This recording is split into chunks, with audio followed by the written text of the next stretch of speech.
CBSE to start parenting workshops in Delhi from September 2025. Best wishes from Sikshyabarta, the Global Education Express.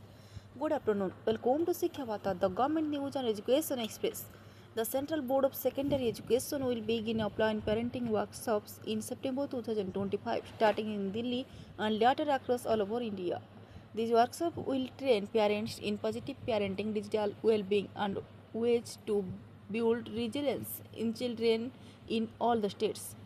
The aim is to create a healthy educational environment both at home and in schools. Experts say the program will also help parents understand modern challenges like screen time and stress in students.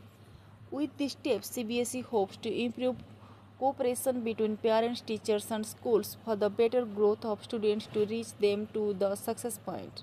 The Sikshyabarta, my home, my school, my college, my career, my university, and my future life is going to express the government and education news for the bright future of the students in India. Director and editor Mr. Himant Kumar, Sikshyabarta, New Delhi, the English News Express.